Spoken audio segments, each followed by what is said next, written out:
Good evening. Today is Tuesday, November 12th. The meeting of the Public Safety Commission is called to order. We begin to acknowledge that the land on which we gather and that is currently known as the City of West Hollywood is the occupied, unceded, seized territory of the Gabrielino Tongva and the Gabrielino Kits people. Next item on our agenda this evening is the Pledge of Allegiance, and this evening I've asked Mikey Friedman to join us in the pledge. Mikey, if everyone could please stand, place your hands over your heart, your left hand over your heart.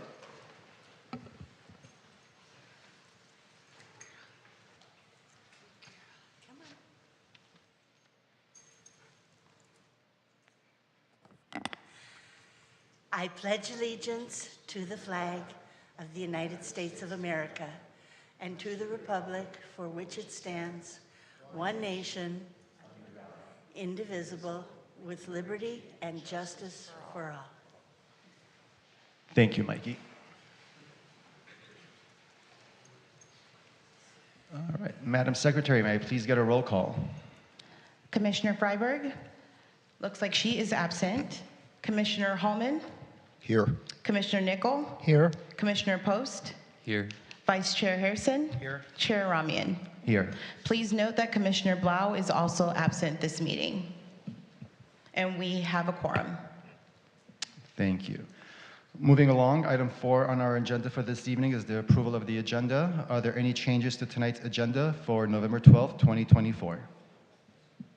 There are no changes to the agenda. Great. Do I have a motion to approve? Motion to approve. Second. May I please get a roll call, Commission Secretary? Commissioner Hallman? Here. Commissioner Nickel? Here. Yes. Commissioner Post? Aye. Vice Chair Harrison? Aye. Chair Romney? Aye. The agenda is approved. Great. Item 5 on the agenda for this evening is the approval of the minutes. Are there any changes to the minutes for October 14, 2024? There doesn't look to be any changes to the minutes. Great, thank you. Do I have a motion to approve the minutes? Motion to approve. Second. Great. May I please get a roll call, Commission Secretary? Commissioner Hallman? Aye. Commissioner Nickel? Aye. Commissioner Post? Aye. Vice Chair Harrison? Aye. Chair Ramian? Aye. The minutes are approved. Great. All right, item 6 on the agenda for tonight's Public Safety Commission meeting. Commission Secretary, do we have any speakers at this time? Yes, we have quite a few speakers. The first speaker is Monica Ianessa. If you want to approach the podium, you'll have 3 minutes.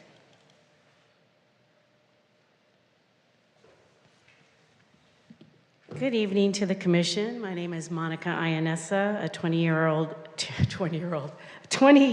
WeHo resident. I wish I was a 20-year-old. And HOA board member of 906 North Doheny Drive. You might have remembered me from the last meeting. And I'm here tonight to express gratitude for George Nickel, Wendy Goldman, and Lieutenant Lapkin for their support while we organized at 906 Doheny and informed our neighbors about crime and crime prevention. My neighbors have been, I have to give them gratitude. They've been actively reporting crime and suspicious activity. And as an HOA board, we are investing in security measures, additional security measures for our building.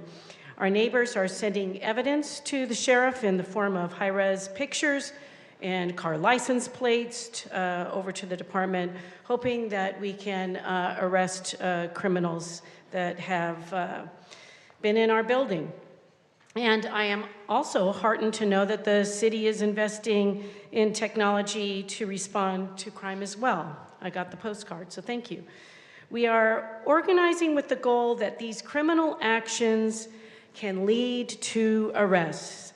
And as you know, our condo building has reported lots of crime in just our single building. We've had a burglary, we've had more than one mail theft, trespassing, and auto theft, pretty brazen auto theft. However, we will remain vigilant. We'll continue communicating with you, our commission, our deputies, and with our WeHo citizens at 906 Doheny, and with our Neighborhood Watch program. We look forward to the city's initiatives to lower crime rates and improve safety in our neighborhood, and we welcome increased police presence or sheriff's presence and regular patrolling of neighborhoods with increased criminal activity. Thank you. Thank you. Thank you, Monica. Next, we have Wendy Goldman. Is Wendy here? I don't see her. We'll move on to Mikey Friedman. If you want to approach the podium, you'll have 3 minutes.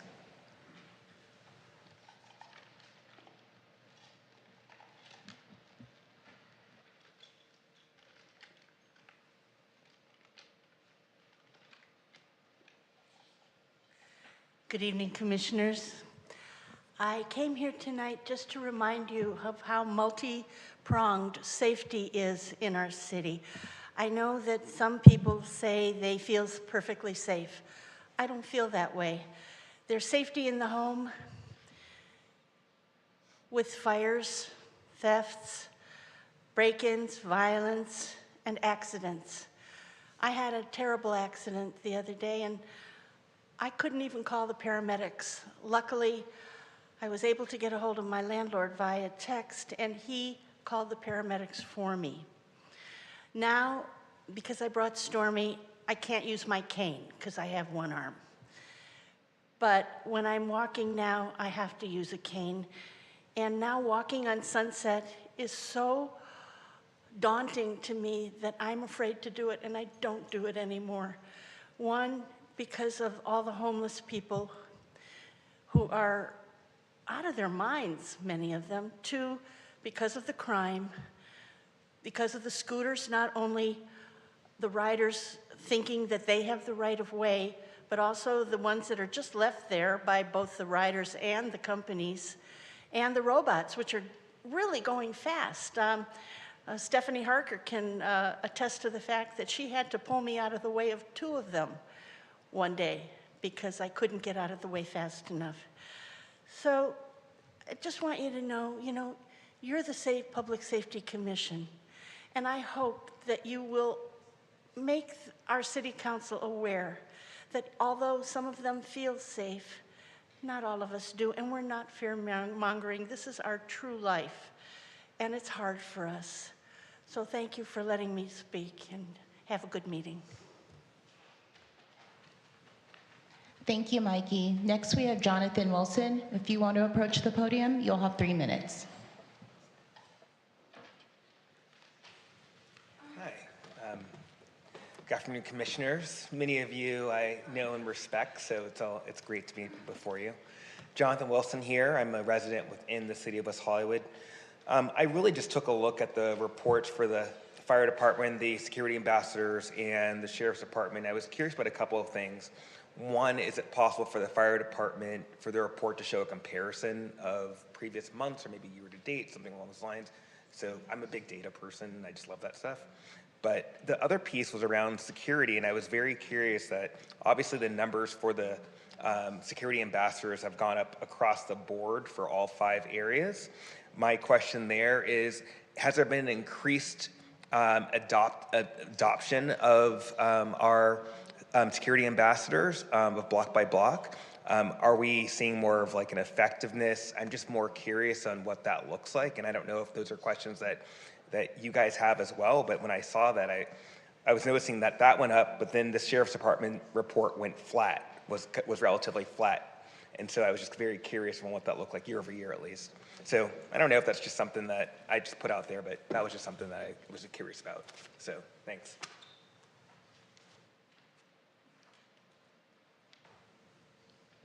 Thank you, Jonathan. Next, we have Stephanie Harker. If you want to come approach the podium, you'll have 3 minutes.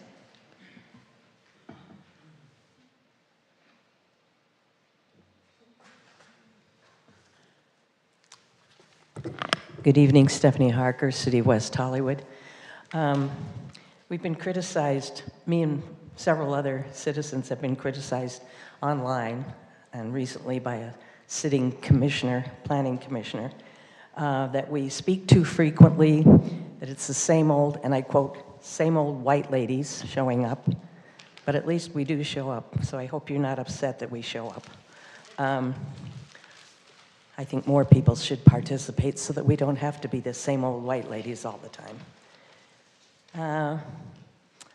To piggyback onto Mikey Friedman's comment about the scooters and the robots, literally on the way here, I saw one of those really cool one-wheeled skateboards, I don't know what they call them, mobile devices. It had pretty lights on it, things, and the guy was in the street on the bike lane. Yay. We came to the same intersection with a red light that Debbie Meister was mowed down by a man on a scooter, and she still suffers to this day from that accident, which no one was ever held responsible for. I saw him, we came to the light, he ran the red light and then scooted over and up onto the sidewalk. I don't know how we stop them. I don't know how more patrols can, we heard before that it's hard to catch them. But hopefully, or maybe, the speed cameras and things will be able to catch the scooter riders as well. It's dangerous, and you know, we get poo-pooed all the time. I don't know what else to say about that. The other thing I wanted to talk about was safety on Fountain Avenue. Again, those of us who've been opposed to the bike lanes are accused of not being for safety. But of course, that is ridiculous. But I'm wondering if the city can do something, and perhaps the fire department should weigh in on this, and the sheriff's department, if we can immediately, on an emergency basis, have patrols. I don't know if radar guns are still allowed, but that's what we used to have on Fountain.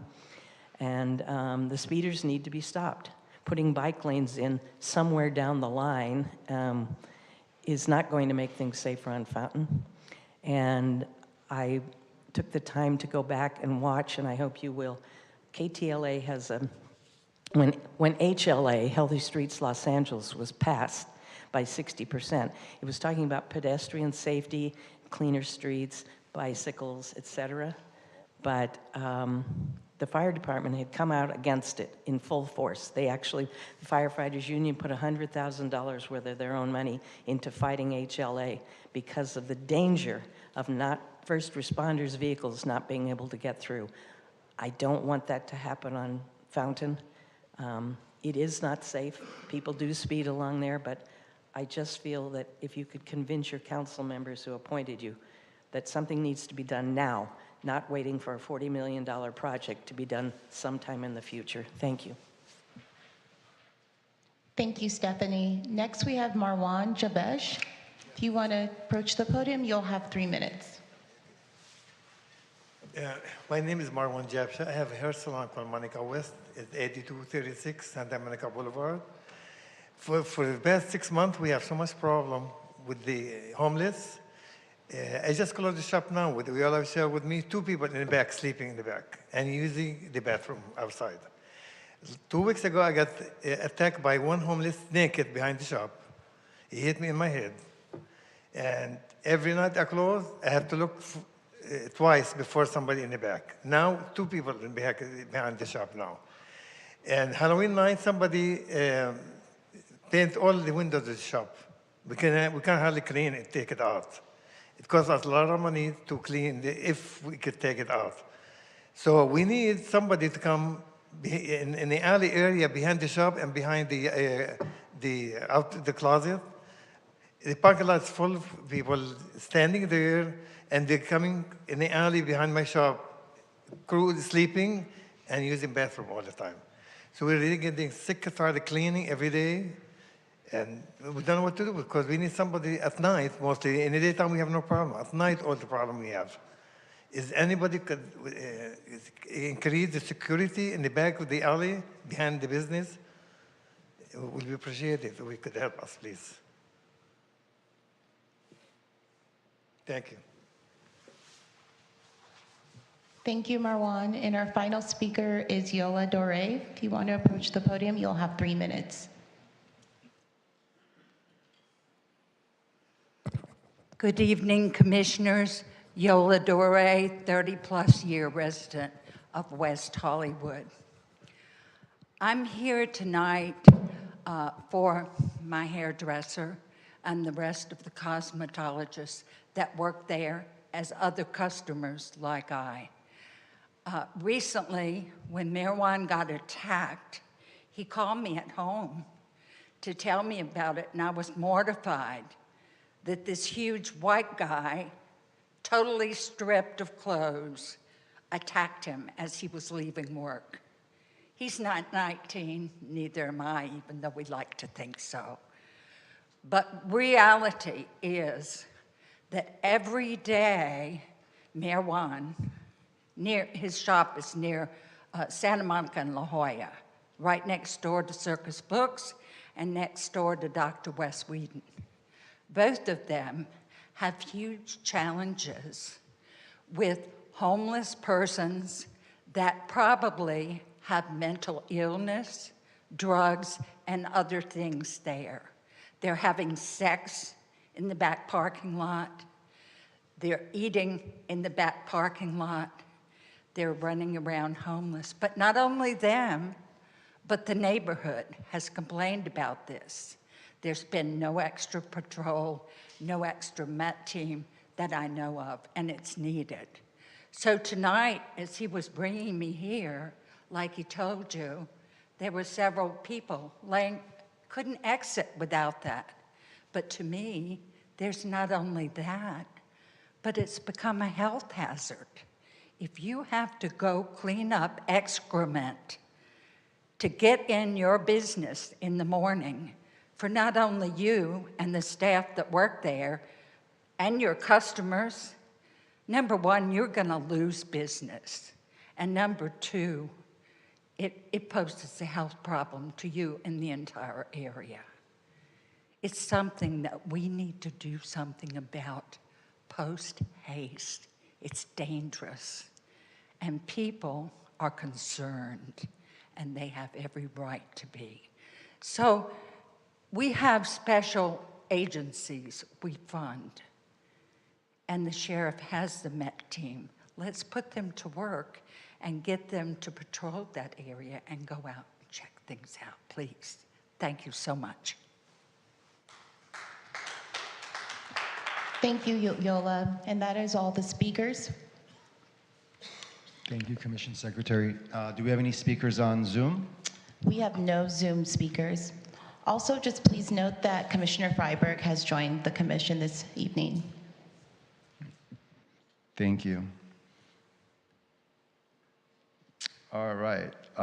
Item number 7 on our agenda is unfinished business. There is no unfinished business for the agenda for this evening, so we'll move on to item 8A. New business, which is a report from the Los Angeles County Fire Department giving us their monthly report. Welcome, Battalion Chief.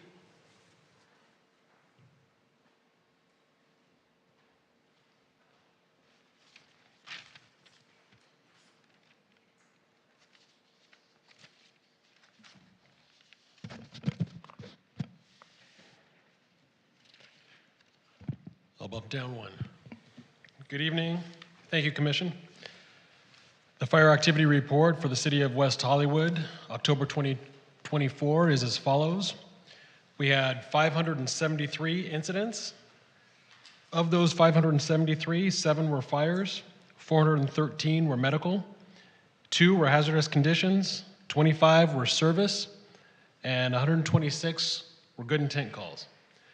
Of the 413 medical calls, 304 were transport, 125 of those were advanced life support with a paramedic, and 179 were basic life support, non-paramedic. And of course, those figures include the Halloween event, October 31st. End of report. Great, thank you. Do any commissioners have any comments at this time for the Battalion Chief? Commissioner Hallman? Thank you, Chair. Good evening. I saw in our WehoCity X notification today that Sunset Boulevard was closed in both directions at Sweetser due to a fire. Was that today, or? That was today. Is there anything you can share with us about that incident? Sure. That was 8282 Sunset Boulevard. It was a fire came out, actually initially as an explosion, and it was the old Trucadero building right next door.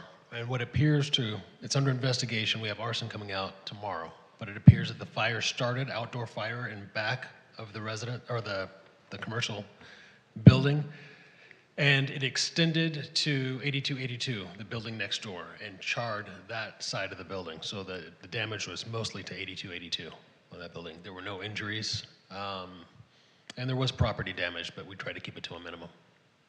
Okay, so you said there is an active investigation. There is. Yeah, okay. Yes. Thank you. You bet. Any other commissioners have any questions? If I may just I have one question. Excuse me. In regards to what Jonathan had mentioned earlier during public speaking, is there a way to update the report, the fire report that we get, where it'll show an analysis of last month, last year as well? Sure, we could put that together. Because I think it will be a good reference to see, for the commissioners to see and for the public to see, just an analysis of comparison to last month, last year. Okay. So just to confirm, we want to do last month, last year, and we'll go ahead with the current month. Perfect. I'll put it in. Awesome. Thank you. You got it. Any other commissioners have any questions? Awesome. Thank you. Thank you.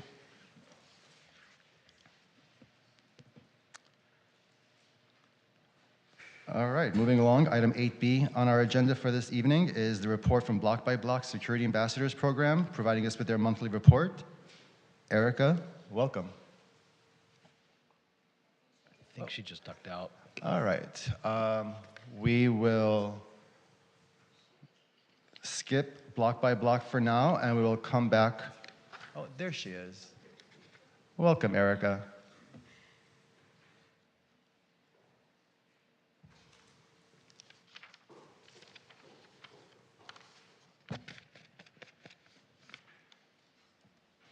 Sorry about that, Commissioners. Thought I had more time to run to the restroom. Thank you for your patience. All right. So for October, I'd like to report some statistics regarding our field work. Business contacts for October, our ambassadors conducted 4,679 over the course of the month. Unhoused contacts totaled 1,322, and we had 561 total calls for service. October was a particularly busy month for us with various events throughout the city. First, on October 13th, we helped provide additional support for the AIDS Walk LA event that was held here. On the weekends of certain weekends in October, with specifically weekends in October the 25th and 26th, our ambassador overnight team partnered with code enforcement to provide additional assistance and support along with the Los Angeles Health Department as they provided additional enforcement to help address illegal vendors on Santa Monica Boulevard, namely the hot dog vendors that we've been seeing increasingly over the weekend. That proved to be a successful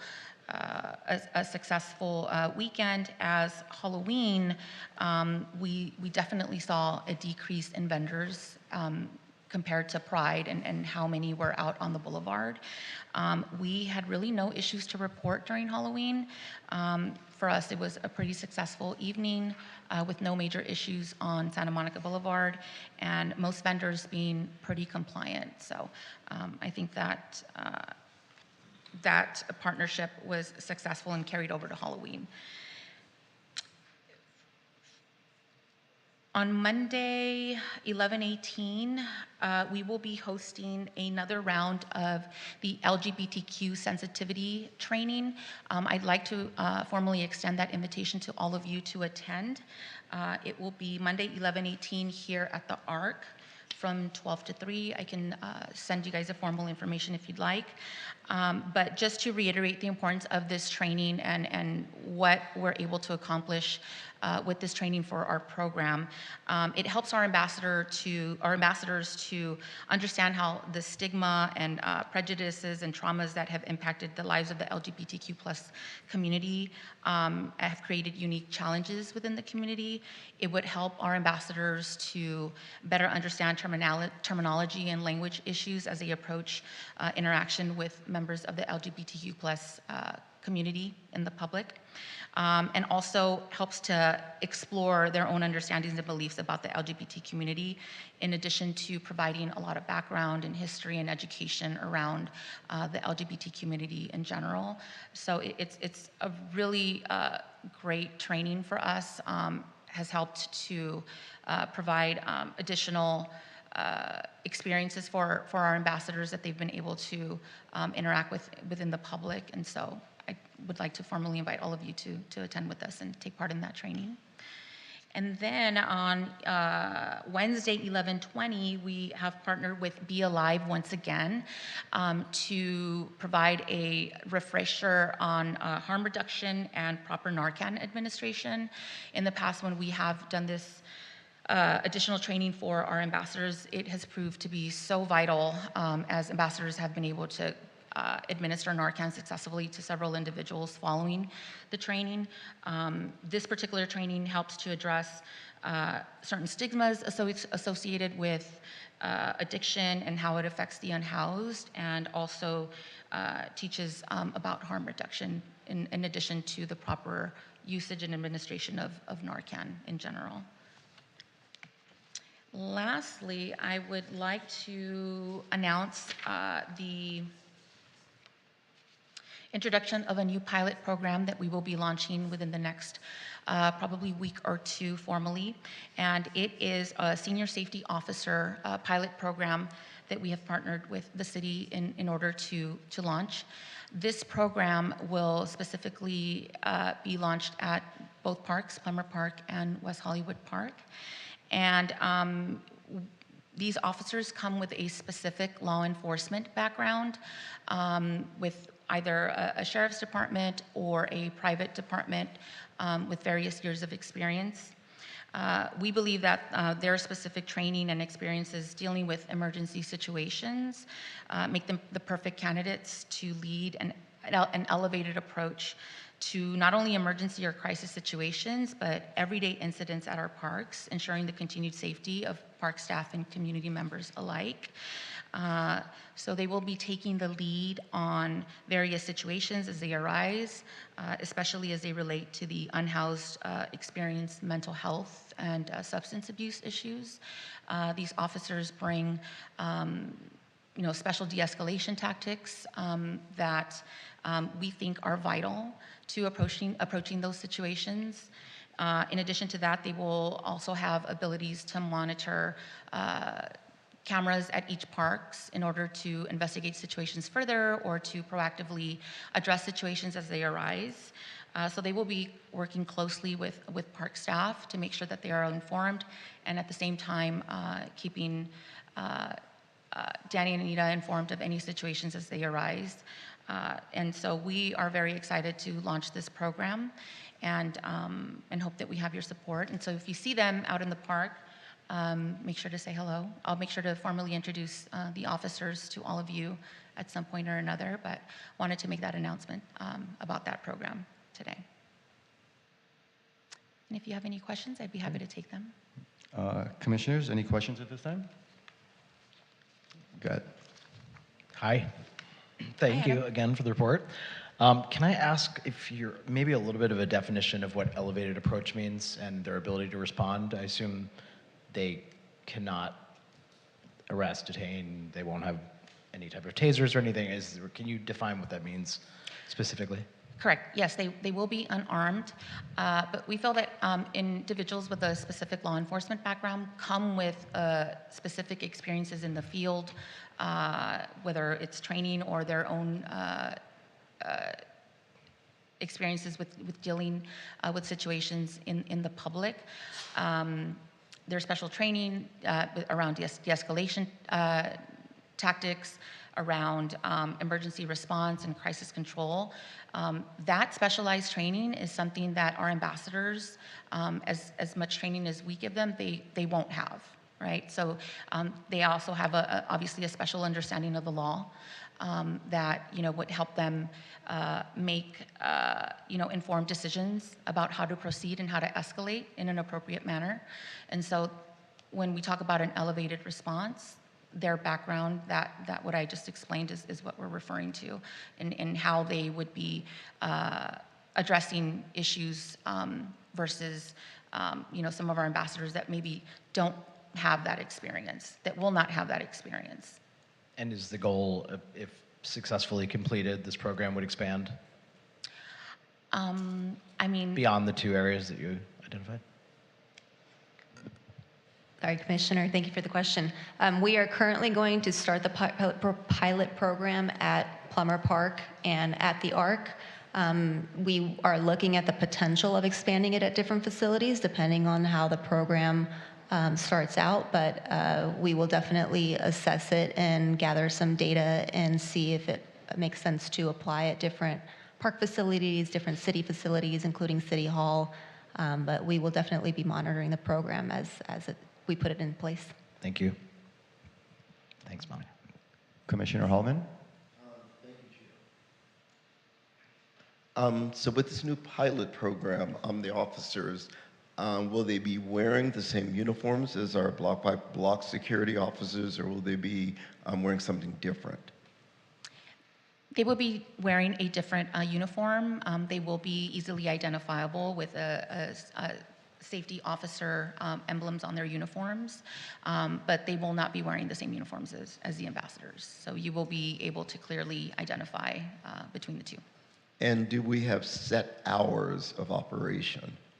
Currently, they will be at parks, at both parks, throughout current park hours. So they will be there the entirety of park hours, including weekends.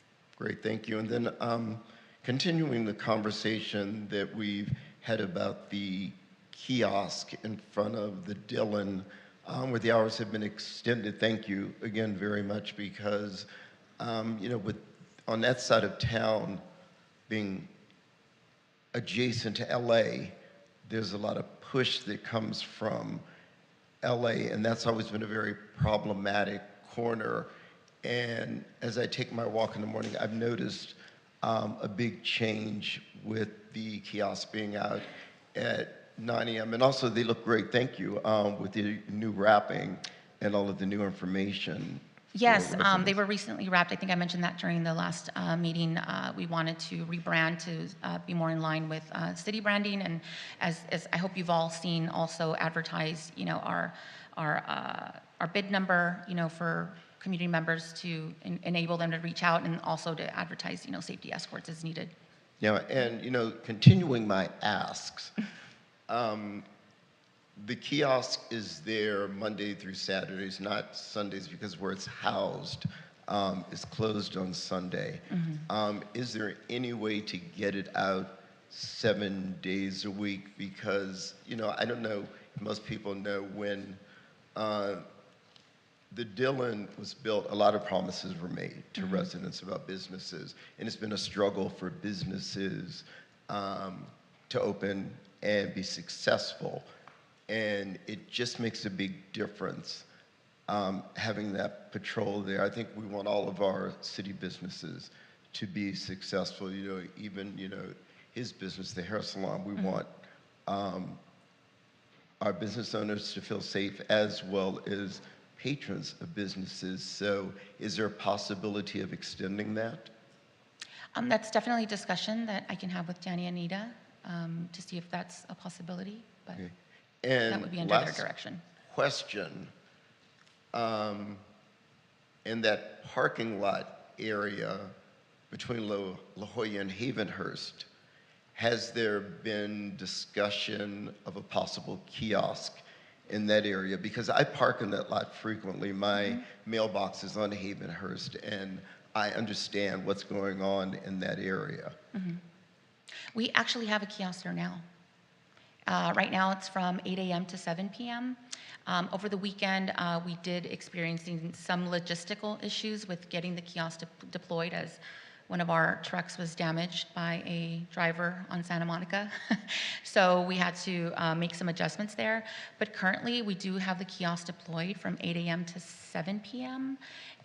There behind the La Jolla Alley, and with looking to have it there 24/7. So, Okay. yeah, so that's in the works. Okay, great. Thank you. Commissioner Nickel. Thank you, Chair. There we go. It went off for a second. So this new pilot program, thank you for bearing with us for all the questions, because this is new to us. This is the first time we've heard about it. Yeah. The officers are not sworn police officers, correct? Not in this capacity, no. They are retired. Okay, so they have the experience, which is the difference, but they have no more authority than any other ambassador, correct? Absolutely. Yeah. Great. And then the decision, do you know how the decision came about to have them at the parks? So I'll have Anita comment on that. Thank you. So the decision to place the senior safety officers at the parks came from a result of just a recent uptick in some activity at the parks that staff have been dealing with. So we want to address it in the simplest way possible with staff that have the skills to de-escalate those types of situations. As we discuss these concerns with block by block and the capacity of the current ambassadors, we realized that some of the incidents required a slightly elevated skill set to deal with the issues that are occurring that don't necessarily need sheriff intervention, but do need somebody of higher qualification to be able to step in and assist staff, assist patrons, and just de-escalate these types of situations. So because those two locations is where we experienced the recent uptick, we're implementing the pilot program there currently. That makes sense. Does any of it have to do with the expended hours for the bathrooms in the parks?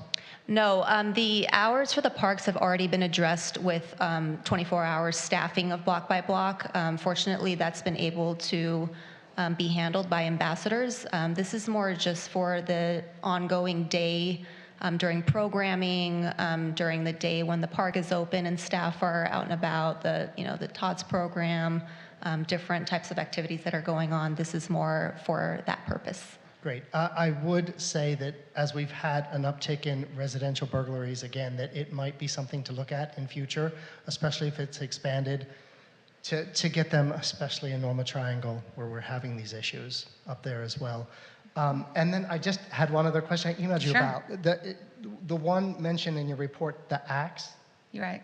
The axe sword, it stuck out. Yeah. What was that about? So one of our ambassadors was conducting a proactive patrol in the area and noticed an individual with a weapon matching that description.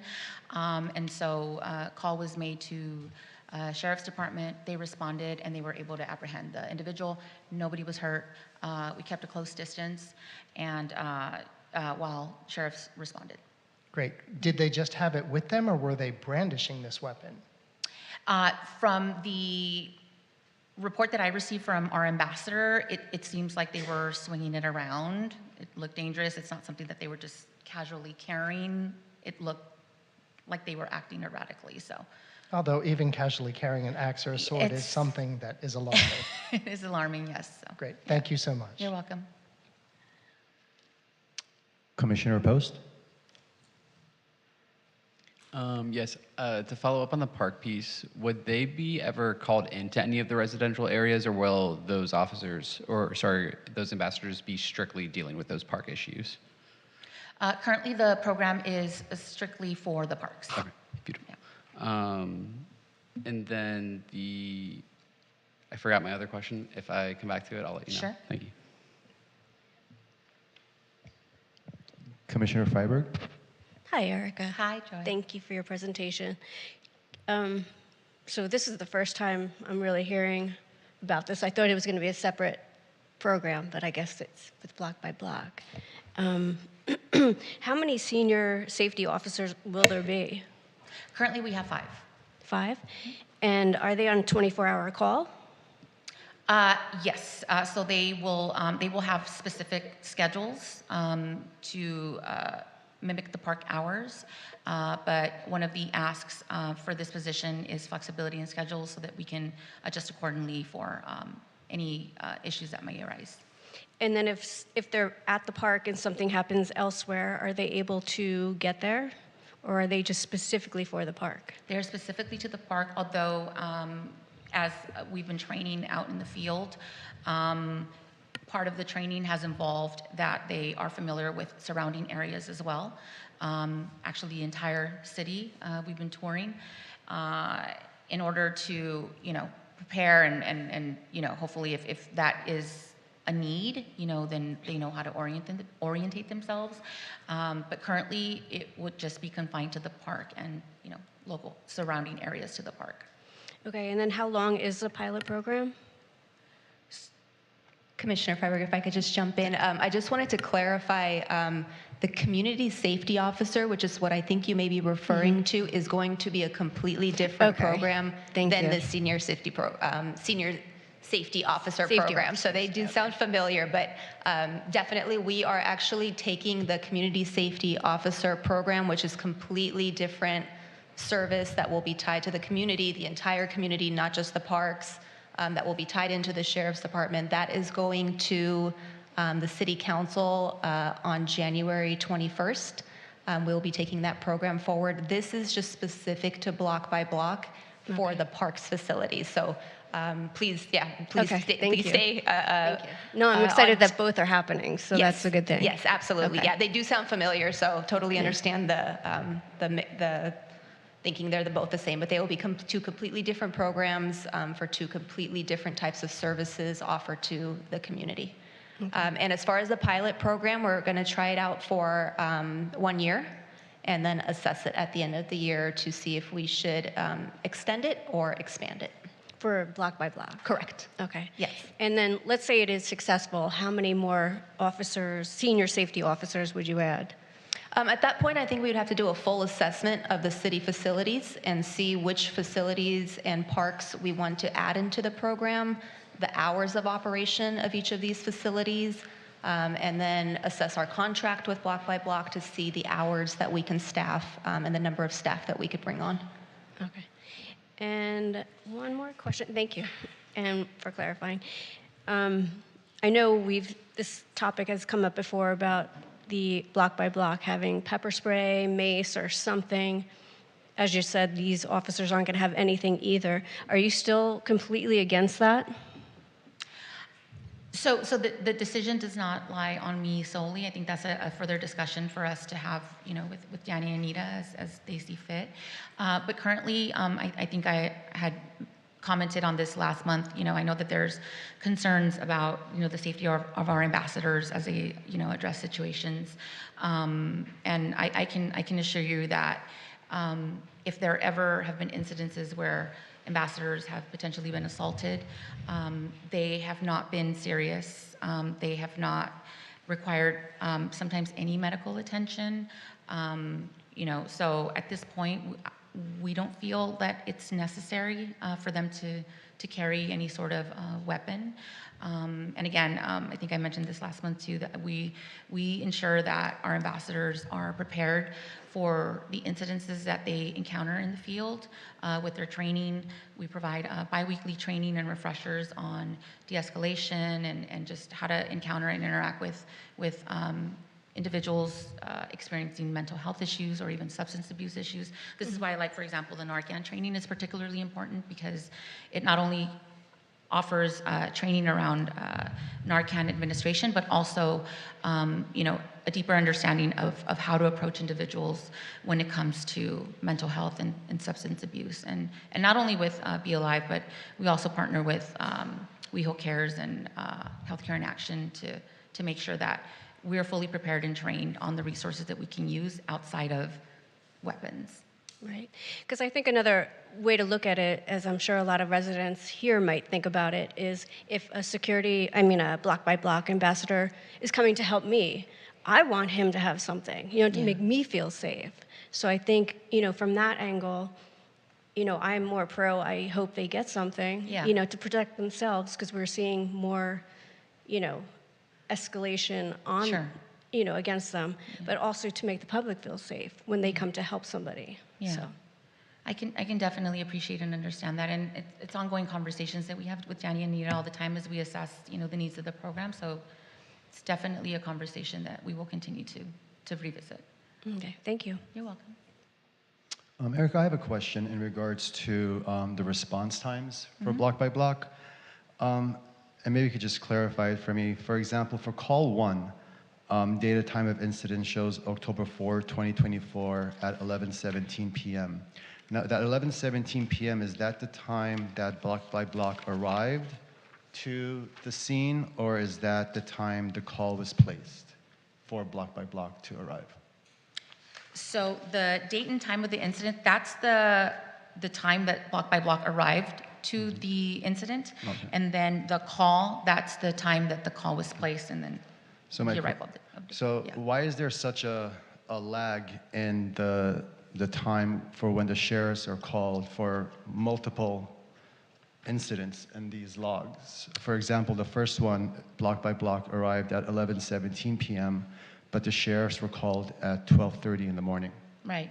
So for that specific one, that's at WeHo Park. So what we normally do, especially if they're a known individual, we will give them time to gather their belongings, to make sure that they've got time to relocate.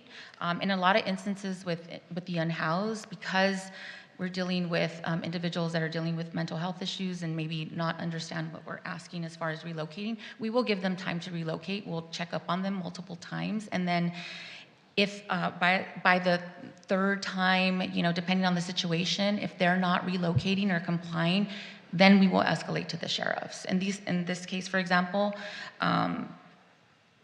most likely that is what happens. So if you see that throughout the report where there's like a lag between report, that is what's happening. We're allowing individuals some time before we escalate to the sheriffs.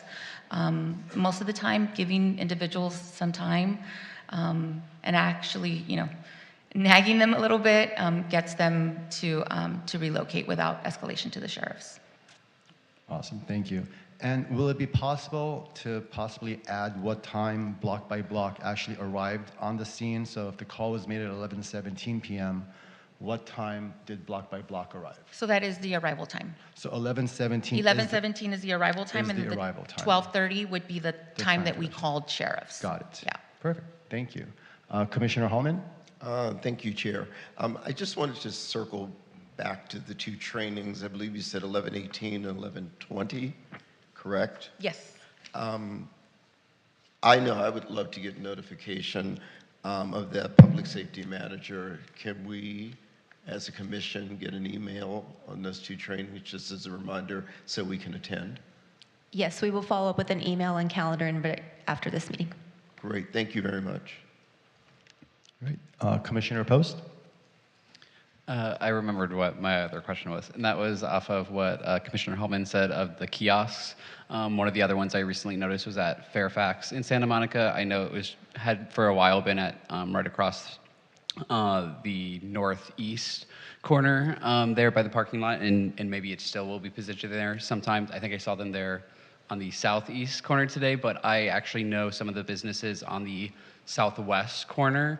I know Mommy is the new sandwich spot that just opened there and was actually really busy because I think I blew up TikTok on famous. Yes, exactly.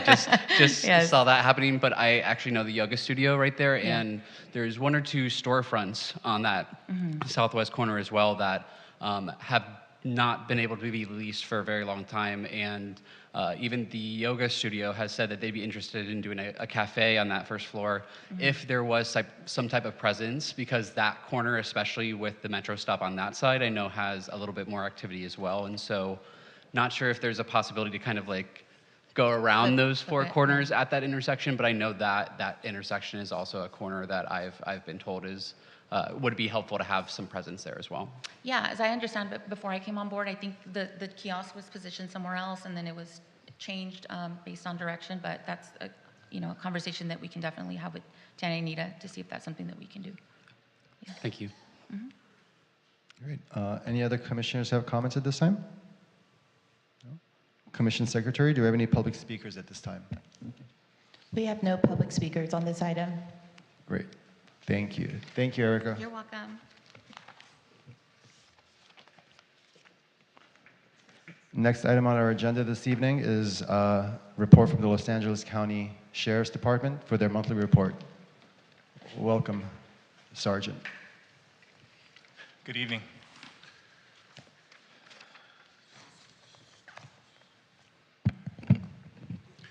Okay, so for our data for the month of October, West Hollywood Station personnel handled 1,923 calls for service, 96 of those being emergency calls. Deputies made a total of 39 felony arrests and 81 misdemeanor arrests for the month.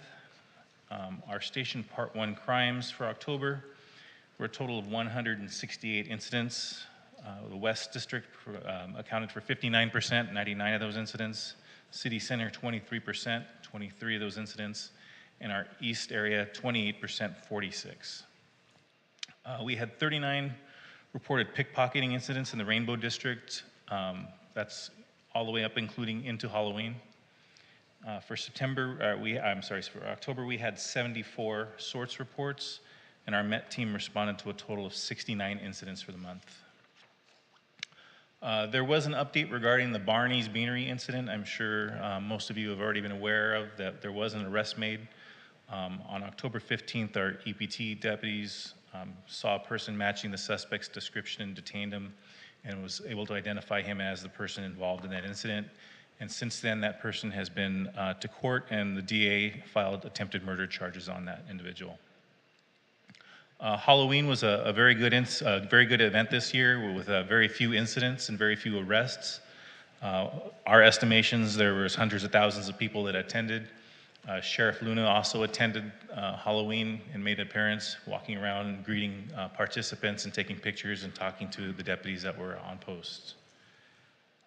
As Erica brought up, on 10/25 through 10/26, which was the weekend before Halloween, West Hollywood EPT deputies and our COPS team deputies worked with code enforcement and block by block on a street vendor operation with mainly focusing on hot dog vendor enforcement.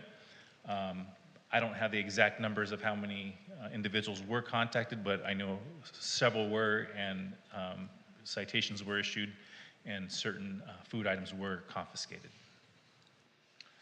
That's all we have for the month, and I'm sure there's some questions that I'd be happy to answer. Thank you. Commissioner Post? Vice Chair Harrison? Thanks, Sergeant Duran.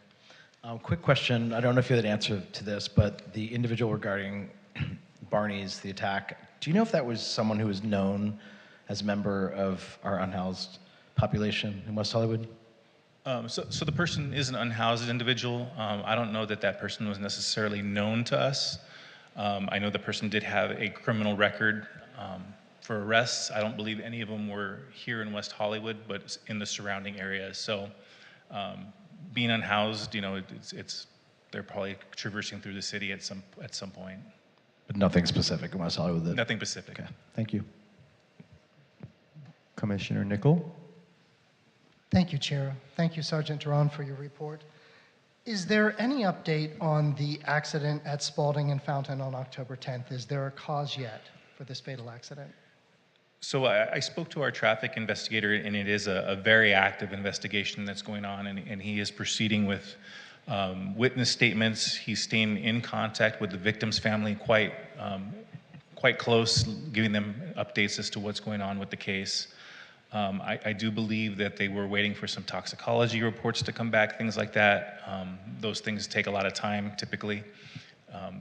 Those reports don't go to the hospital. They typically go to our crime lab, which takes more time to get reports back. But it is ongoing. I do believe he's making some headway. There has been some video, I think, that was recovered regarding it. But that's all I have for now. Got it. Thank you. Are there any updates about the burglaries that have been happening on Doheny and Hammond? Because there have been more on Hammond, I understand, at the same building. I've heard of, I think there was one more in addition to, there was a series within a week or so of 3 to 4, I believe, and there has been another one since then. We're not 100% sure that those are related, but the type of break-in that they were seems to have the same, what we call MO, same pattern. So they probably are, but I can't say indefinitely. And our detectives do have those cases and are evaluating them as a group. And I'm sure you're working with Beverly Hills because they had the same thing in the first round of burglaries, yes? Yeah, when ours happened, I think it was on the Hammond side, they had some very similar ones that occurred same time frame. Got it. I have been in communication with you about the incident on October 24th on Norton, on the east side. There was a group of people, they were in front of my house. Later on, they were making a lot of noise, and then later on, some of my neighbors told me that one of them had been called a homophobic slur by them. There was an attempt to take someone's cat. Somebody's window was broken. I believe there was an arrest. There were possibly BB guns as well. I know that they pointed one at one of my neighbors. Yes. Can you talk about this? I mean, who were these people? Why were they in our neighborhood? Were we targeted? So it turns out that group was a group of 10 to 12 juveniles, ranging in age from 11 to 13, 14 years old. Not from the area, but they were at the park initially, Plummer Park, and kind of traversed through the neighborhood and onto Norton, not far from the park. There was an incident in the park where one of them fired. It's not necessarily a BB gun. It's it fires out a rubbery type of a projectile, less, I guess, abrasive than a BB, but it's still a projectile. Was fired at somebody, and they were arrested for assault. That person is a juvenile. Their parents, that juvenile's parents, were contacted and had to come to our station to pick up that juvenile. And so several of the other juveniles were detained, and their parents were also contacted. My understanding is that their parents were taking a very stiff approach at discipline at a home level for that age, which is appropriate. I don't know why they came to our city for that day, but they were from just the Hollywood area, essentially, which is just a hop, skip, and a jump, essentially. But yeah, they were in our area. What their purpose was, I don't know. But when you get a group of kids that age, causing trouble, it can steamroll. And it did. My neighbors were upset, understandably. Last thing, the attack. The gentleman came and spoke earlier. I had emailed you about this last week. Have we identified the suspect? Is there anything else you can say about the attack at Monica West? So I'm gonna speak to Mr. Jabish after this, but I'm not 100% sure that it has been reported to us. I couldn't find a report offhand, but that's not necessarily that there isn't one that exists. I was looking for it this morning. But I'll speak to him to see if he did report it and if there is a report and what the status is on that. And that area, I brought it up a few months ago. There was a person that reached out to me that they felt somebody was following them that evening when they came out of the bar there too. If we can get some increased patrols there or something, it might make sense. Yeah, it's definitely been on our radar. In the last 3 to 4 weeks, we have received more complaints or concerns about that area, La Jolla, the alleyways, the parking lot, which has seen a lot more activity with unhoused people and people with maybe mental health issues. The placing of the block-by-block kiosk has helped during the daytime hours, and our nighttime deputies are trying to hit those alleys and that parking lot additionally some more. And it's not necessarily a problem that had not been there in the past, but it's just increased in numbers, it seems like. Got it. Thank you, Sergeant Duran. Commissioner Hallman? Thank you, Chair. In regards to the recent rash of burglaries around Doheny and the Cynthia area, are you noticing any patterns, like time of day, evening, certain types of residents, are certain types of residents being targeted over others? So time of day, I don't know. I don't really particularly, I don't have that information, but that is something that our crime analysts at our station would look at. When we get these reports and that data, what they do is they do comparisons for for a certain type of crime, for example, which would be a residential burglary in this case, they're going to look at the times, the way that the break-in occurred, the type of structure it was, things like that, and they look for those tie-ins or those connections, and that's something that our detectives will look at and reach out to other departments like Beverly Hills if they've had similar things, because we do cross-reference our information. I know that some of those residential locations were apartment or condo type of housing. That's not necessarily to say that that's what's being targeted, that area is very congested with that type of housing in that area. So it may not necessarily that they're targeting that, that's just what's there. Have we increased patrols, and have we done any beat patrols in that area? No foot patrols to my knowledge, but we have increased our patrols in those areas to address it. And I know we've had some communication with our neighborhood watch groups in those areas, and I believe we've scheduled some meetings with them that are going to be coming up. We've also done a meeting with a HOA at, I think it was 906 Doheny, with one of our speakers here. Our deputies went out, spoke with them, took a look at their location. Okay, thank you. Commissioner Post? Yes, appreciate. I have seen the officers just on my walks. It's only a block, Spalding and Fountain for me, doing canvassing. So just appreciate the thoroughness in that investigation. One of the things I saw, I think there was a smash and grab at the Woods, WeHo, and just wanted to see if there was any color you could provide that. I think the guy was caught, but just wanted to see if you had any additional details there. So yeah, I'm familiar with that.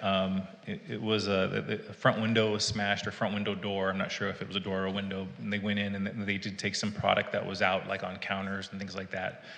There has been no arrests. I was aware of a local comedian or actor or TV personality that may have made I think it was a joke about it, but I think it was a joke, and we did get some inquiries about that joke, but no, at this point, there has been nobody arrested for that. Okay, thank you for that clarification. Have there been any other issues with cannabis retail theft specifically? Not lately. Okay. That's been the most recent, and it's probably been at least 6 months since our last one. Great. I know also thinking about some of these retail thefts brings up Prop 36, which some folks may be familiar with, that just passed in California. This might not be something that you can say or tell off the bat. I know it's relatively new, but will that change in any type of implementation or enforcement around retail theft or drug use? I know in sales was another piece of that, and wanted to see if you had any thoughts you could share around there. Yeah, so potentially, yes, there could be some changes. What happens when any type of new legislation comes through, it has to get evaluated on our department. We have a legislative division on our department that evaluates how we're going to handle things. They work with our court system and the DA's office to see how these new laws or these new legislative initiatives are going to take place and how they're going to look once they get rolled out. So potentially, yes, there might be some changes. Hopefully for the better, but we'll see. It's not too much we can predict at this point. Thank you. Commissioner Freiberg? Thank you. Thank you. Thank you for your report. So this came out in the mail, which I was very excited to see. Thank you.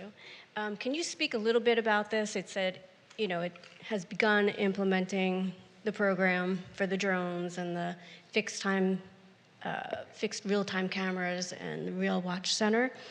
Some people here might not know anything about this. Would you just give a quick overview of when it's going to be up and running, exactly what it is? So we currently don't have a set date. There is some factors that are still being worked out, details, with the vendors that they're going to use, timing, implementation of all the technology put into the station. All that stuff, takes time, especially with government type of work. So I know our captain is trying to get this rolled out by the beginning of the year. That's the goal at this point, but there is no set date. The city has set, I believe we're going to be setting some town hall type of meetings available for people to attend that speak about the technology package and has a little bit more in-depth of a breakdown of what we're going to be doing and what it's going to be about. I don't know, Anita, if we have a set date on any of those that we could provide. We are finalizing the town hall dates, locations, and facility to release that to the public very shortly. We are going to have 2 forums available. One will be in person and one will be virtual in case someone is unable to attend. So we will definitely be pushing that out in the next week. But if there's anything specific about those programs, I can answer some questions about it if you had anything. No, I just, I didn't know if everyone knew exactly what was going on, and just a quick overview. Yeah, we're definitely going to try to push out as much information as we can prior to it starting, just so that there's an awareness from the community. Okay. And this might be an ignorant question, but I know that a lot of the sheriffs ride 2 in a car, right? 2 in a police car. Usually it's 2. It just depends on the assignment. For example, our EPT deputies or our COPS team deputies, they're typically partnered up in 2s. There may be some special assignment deputies that are partnered up in 2s, but I would say probably the majority are a single person in the vehicle. Okay. Because it just seems that we get a lot of responses of people saying that you're not patrolling enough. So what would be your answer to that? We are patrolling. We are out there. I know people say that they don't see us. Obviously, we're not everywhere they are at the times that they want us to be there in particular. But 100% our deputies are out there patrolling. Our special teams are hitting all these special locations that come up. Like, for example, like La Jolla, we have a list of things that we do, and we do checks, and those checks are documented through our computer system where they put in how long they were there, who they contacted, who they saw, if they took any police action, things like that, to keep a tab of what we're doing and how we're doing it. It's unfortunate if people don't see this out there, but 100% our deputies are patrolling our streets. Okay, and my last question would be, is there anything that you need or you think your department needs that we can help in a way, or I don't know? Well, how do we make our city safer? How do we make them feel more safe? So that package or that postcard that you just brought up, that is a huge game changer for the city of West Hollywood. We're really looking for that to help us combat crime, gather information as to how criminals are doing their thing here in our city. Having that drone as a first responder get to calls is going to be a huge game changer really for law enforcement. Recently, local news media has been talking about drone programs in police departments and how great they've been and the great asset they've been. So things like that, the city is really public safety oriented and is really working great with us to try to get these things rolled out. But that technology package is something that we're really excited about, and we hope that's going to make a great difference in the city. Okay, thank you. Commissioner Hallman? Thank you, Chair.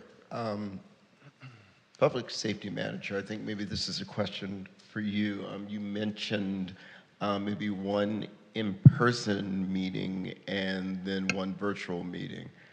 I personally think it would be beneficial if we had more than one in-person meeting.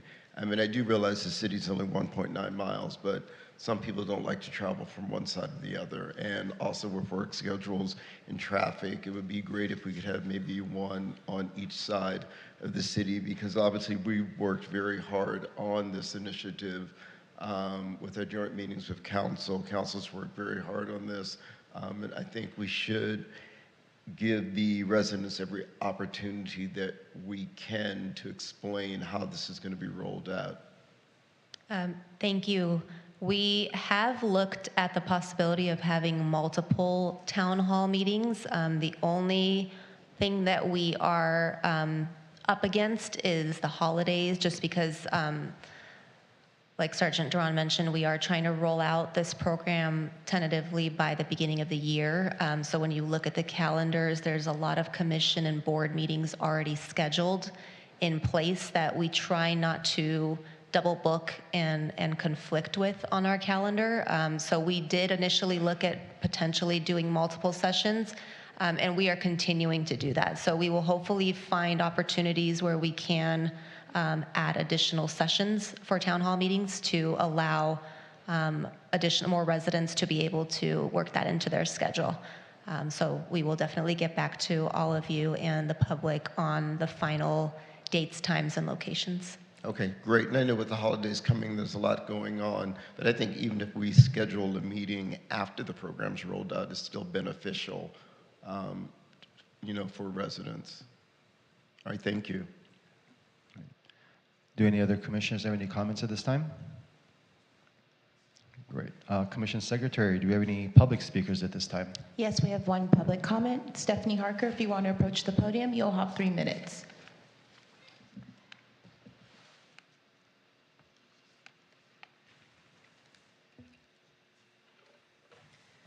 Good evening, Commissioners. Stephanie Harker, City of West Hollywood. I'm just wondering if there has been any further discussion about increasing the safety by hiring additional sworn officers. And if not, how can you as the commissioners and we as the public go about encouraging the council to do that, council and the city? My other question is, what will it take? Is there a specific traffic department or traffic officers to increase traffic enforcement? Again, as I mentioned before, particularly on Fountain, particularly at night, because there's nobody speeding during the day. It's bumper to bumper, so I suppose that's one good thing about traffic. But that's all. I'd just like to see that increase in traffic enforcement. And I'd like to thank Captain Mulder, Sergeant Duran, and Lieutenant Lapkin for keeping us safe and for your service to us. Thank you. Thank you, Stephanie. And that is all on this item. Commissioner Hallman? Thank you. Just one question. Where is the department with hiring officers? Like, from what we've been told, there are just no officers, correct? Yeah, our numbers department-wide are down for sure, and it is taking a long time to try to catch up, essentially. The process for us to hire a deputy is quite extensive when it goes through a background check and then into the academy, and then the what we call the flunk out or the fail rate of the academy. I want to say that it's somewhere in the 30% range, somewhere in there. So, if we hire 100 people that took us, months and months and months to hire, and then we only keep 70 of those or so, that doesn't catch up to our attrition rate that we're having right now. So I know the department is working with the Board of Supervisors to try to increase our hiring and better basically our incentives to come to this department. That's part of what they're working on. But as of right now, we're definitely understaffed department-wide, as are most police departments and sheriff's departments in Southern California. Thank you. Thank you, Sergeant Duran. All right, item 9 on our agenda this evening is items from staff. Are there any community safety updates? Thank you, Chair and members of the Commission. Please join us for an active shooter training open to the West Hollywood community on Saturday, December 7th from 10 to noon in the council chambers. This workshop will teach best practices, situational awareness, and responding to injuries and more. All City of West Hollywood residents and businesses are welcome to join. The training is free and no RSVP is required. If you have any questions, please email safety@weho.org. A CERT alumni meeting was held on October 22nd at the ARC for West Hollywood residents who have received CERT training in past years to allow for an opportunity to stay connected, network, and discuss emergency preparedness in our community. We will continue to work with this group to build on the meeting and provide opportunities to work together. Halloween 2024 was a great event for the city. We thank our public safety partners for ensuring the appropriate public safety measures were in place for a safe event. There were no significant incidents to report. As mentioned earlier, but just want to make sure everyone knows to please be on the lookout for the newly wrapped block-by-block kiosks throughout the city with information that will help the community stay connected to local services, including safety escorts. They are wrapped in a bright blue color and hard to miss.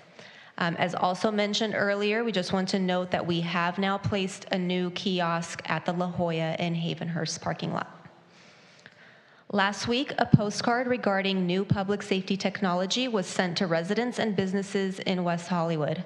The postcard aims to educate the community about the new public safety technologies being implemented, such as the use of drone as first responder, fixed real-time cameras, and a real-time watch center.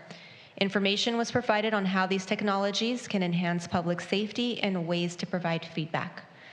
This initiative will bring greater awareness and engagement among our residents and local businesses. If you would like to see the mailer, they are also available on the table in the entryway here at the meeting. This concludes the updates from the Public Safety Division. Thank you. All right, item 10 on our agenda this evening is the second round of public comments. Commission Secretary, do we have any speakers at this time? Yes, we have one public comment. Wendy Goldman, if you want to approach the podium, you'll have 3 minutes. Thank you. Good evening, Chair and Commissioners. It is my pleasure to be here this evening to address you. Before I begin, I would like to respond to Commissioner Freiberg's question earlier, how do we make our city safer? And it's by partnering with our residents, our public safety officers, our city staff. We are here to serve each other as well as expecting them to serve us. So I don't think any one entity can do it all because it's too big a job.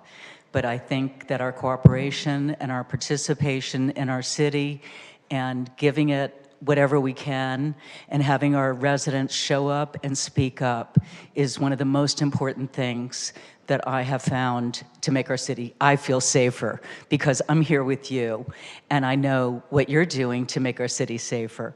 So it just keeps building better and better. Anyway, I am here tonight to talk about the Cynthia Sunset Neighborhood Watch meeting that is going to be held on Tuesday, November 26th at 7 p.m.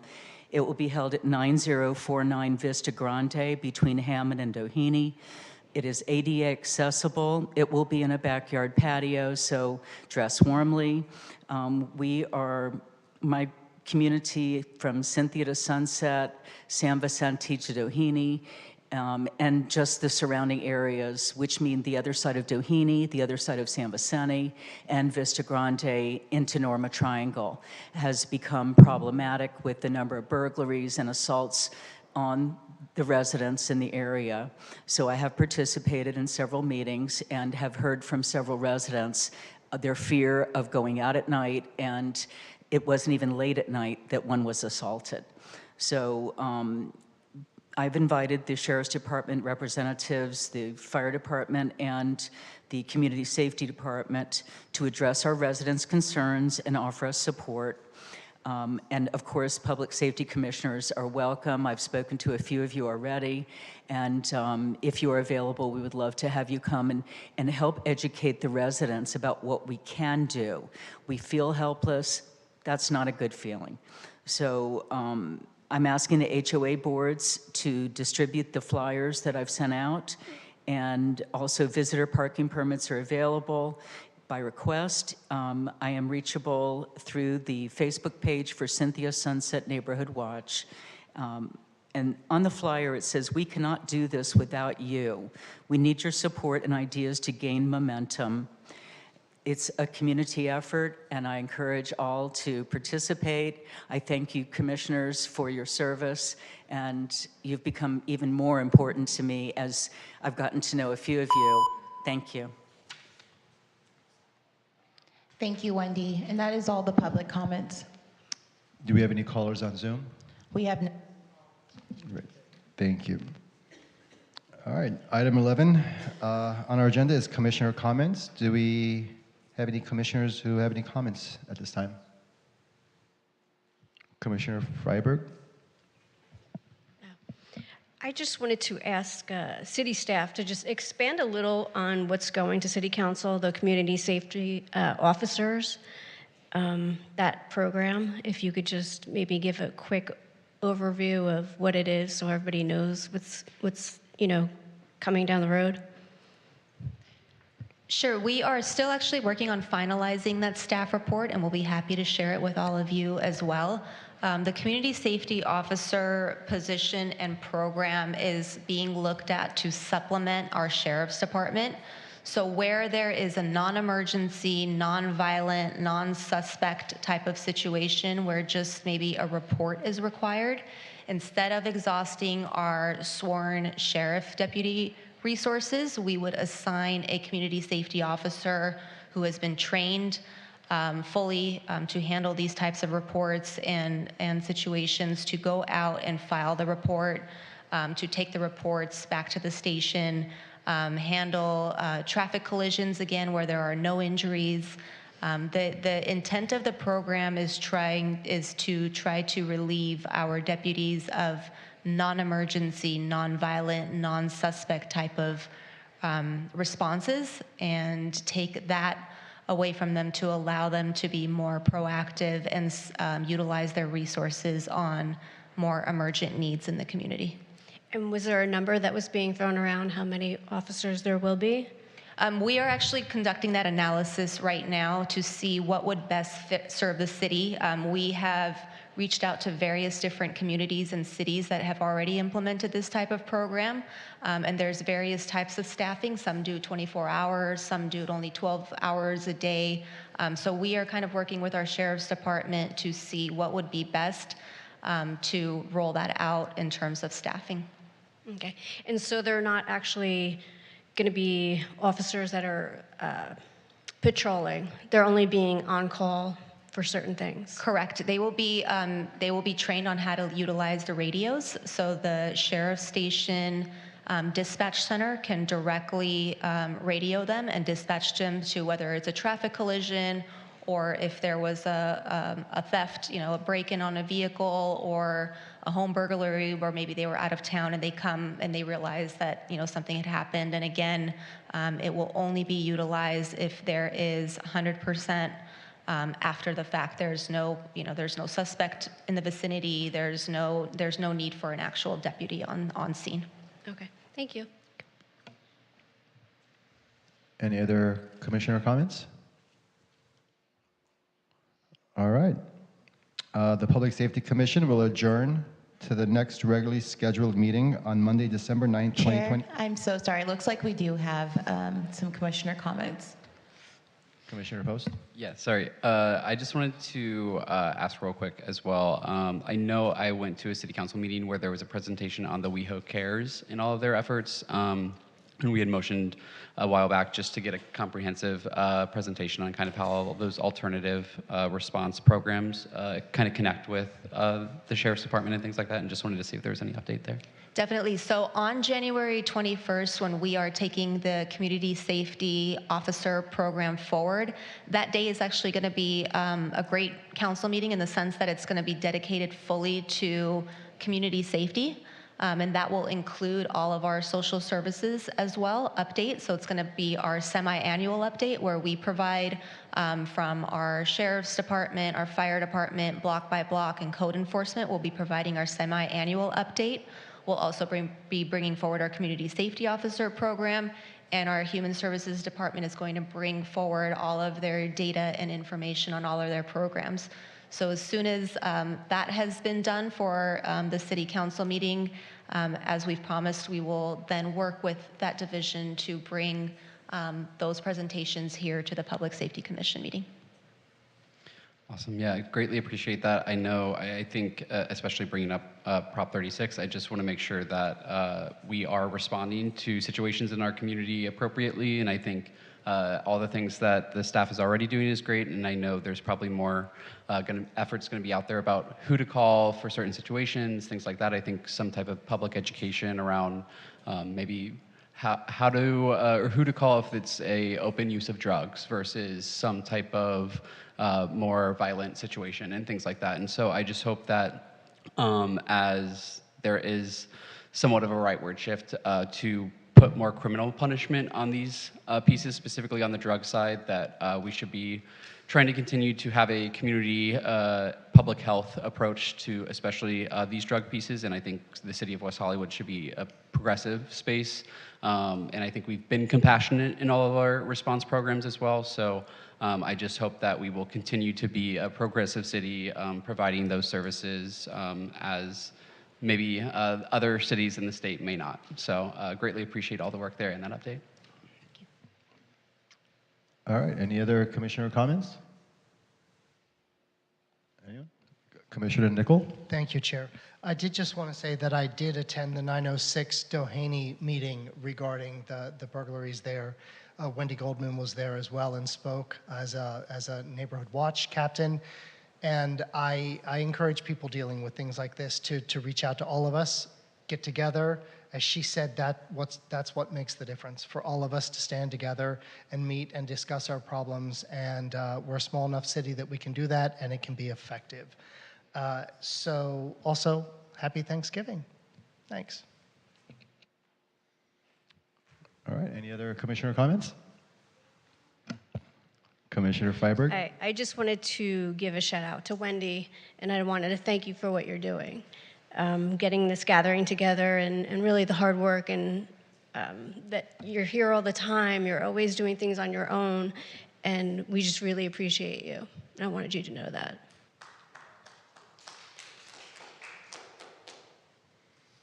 Any other commissioner comments? All right.